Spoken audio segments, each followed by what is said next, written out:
Welcome to the Divine Distraction. I'm Rachel, a licensed marriage family therapist and an ADHD certified clinician, as well as a fellow neurodivergent. So I've been thinking about how I really wanted to start this channel.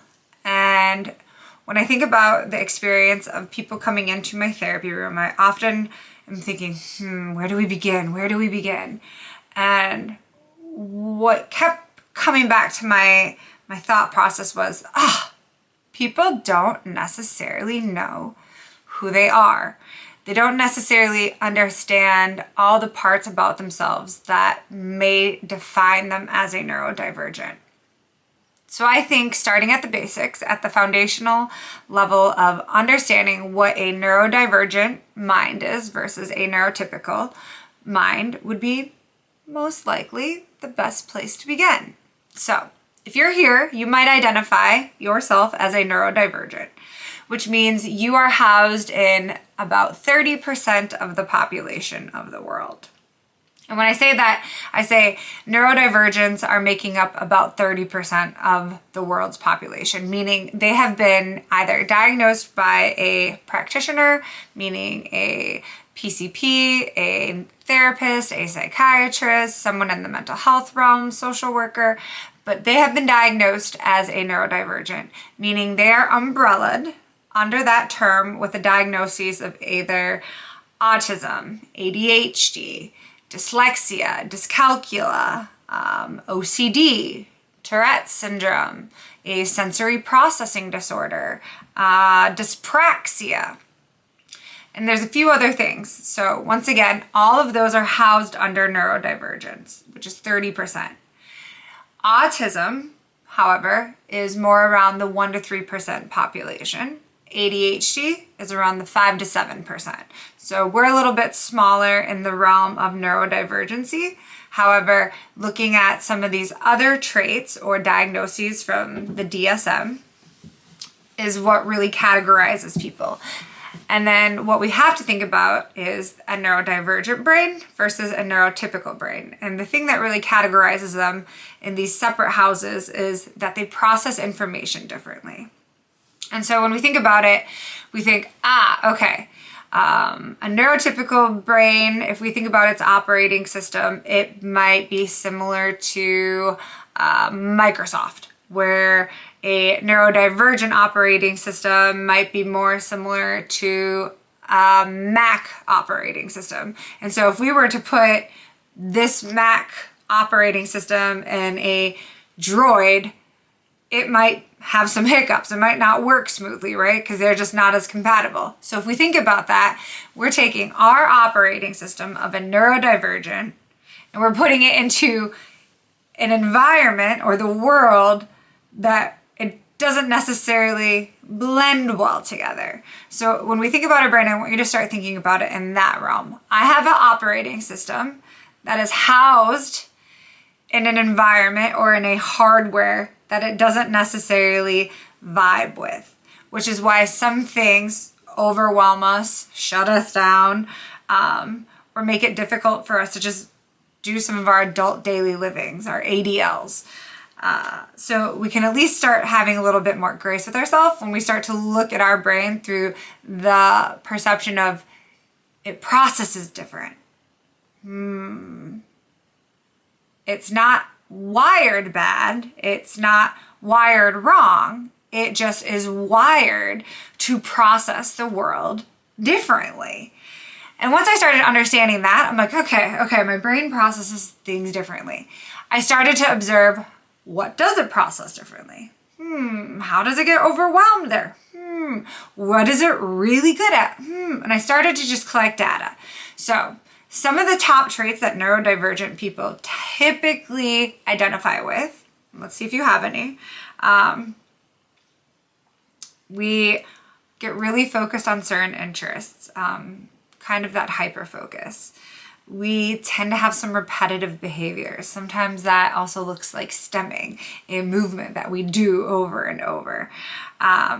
We tend to mask, which is to present or pass as neurotypical people by taking social cues and redesigning how we present our own social cues, eye contact, less interrupting, gentle pauses, managing the face. We're really good at pattern recognition. Some things that might make life difficult are transitions, time management, object permanence. We tend to process things from the bottom up versus top down. So once again, neurotypical people process information top down, more logical, where we process bottom up, more sensory, more feel. Sometimes planning is hard for us. Organization. We overreact or we under-respond to light sensory, noise sensory, touch sensory, smells. A lot of people develop certain food and eating disorders when we have some of these sensories. Sometimes it's hard for us to have small talk where we really just want to connect over deep interest. Starting tasks, managing time, changing routine. A lot of these traits come with neurodivergent brains. And so if we think about some of those things that I just named, those are things that we're expected to not have problems with in this world, right? You're expected to sit down at your desk, complete a task, not pay attention to that flickering light over there, not look at the girl's new shoes over there. Oh, those look soft, right? And now my mind's ruminating on it. I want to touch that. I want to, right? All these things. What were we supposed to be doing? Can you repeat that again, right? So our brain isn't designed for this world always. And so when we're put into these environments where neurotypical people flourish, we tend to get flooded emotionally because we're not recognizing that these things that we're supposed to be doing aren't made simply for our brain. And so then we start to take all these traits that have kind of defined us over time and start to make really negative narratives and forget that God didn't design us bad. He designed us different because he wants us to be visionaries. He needs people to feel. He needs people to see patterns and notice differences. He needs those kind of brains like Elon Musk, Bill Gates, right? Greta Thunberg to kind of be advocates for change in certain realms. Some of the top performers are neurodivergent brains, and that's because they're visionaries. They can see things that neurotypical minds can't. And we often forget that. So once we start to recognize, okay, what is this title I've been given or maybe given myself as a neurodivergent? Have I deep dived on the internet, in the DSM, in books, in podcasts, trying to learn what all these different traits or criteria or symptoms mean for me? So I recommend you doing that. I recommend you, after this, going out, brain dumping all the things that you've been labeled as, told yourself that you can't do, or even told yourself, these are my best traits. Go play with those, look at them, and then figure out where are they impacting you in your life in a positive way, and where are they impacting you in a way that's not as helpful. And once we start to look at those things and those patterns of our behavior and our patterns of behavior in our environments, we're then able to start to take all that information and say, okay, I got to create systems. Okay. I got to rewrite the story I've been telling myself here. Oh, okay. Right? And so as we get going on some of this better understanding of self, we start to create or co-create a world that aligns with our needs. And then we start to feel really in control. What I'd really like you to do is to deep dive into your neurodivergent traits. And I want you to write them down, brain dump them. All the things that you think define you. Good, bad, the ugly, everything. And then I want you to just sit with it, right? Sit with the phrases, the words, too sensitive, too much, super creative, can stay focused forever, right? Think about some of those things that help define who you are. And I want you to think about where they show up in your life the most and where you would also like to invite them.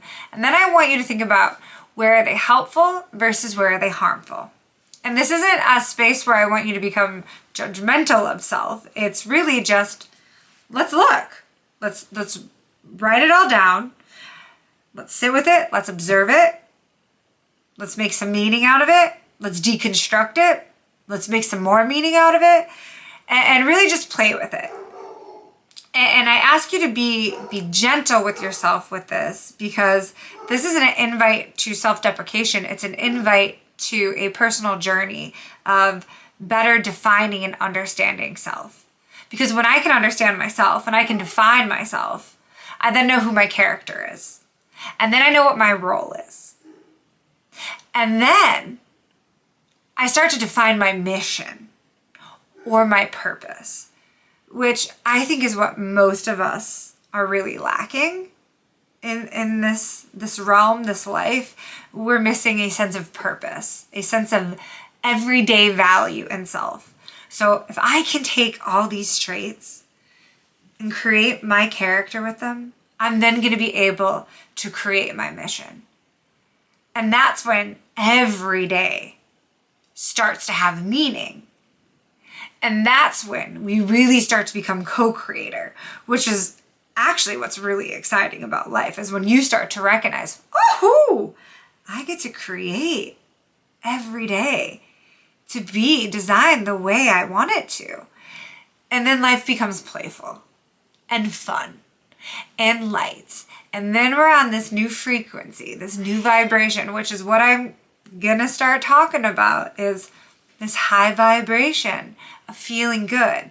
Because if I feel good energetically, that's going to seep into this world. Then you know who else is going to feel good? You're going to feel good.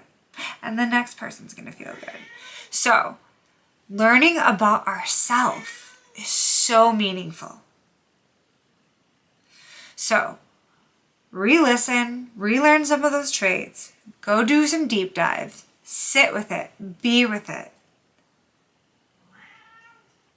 And then next week, we're going to go a little bit deeper into some of these inner wirings, so you can understand it from a more scientific basis, where you can then start to utilize language and communicate around it from this whole different perspective.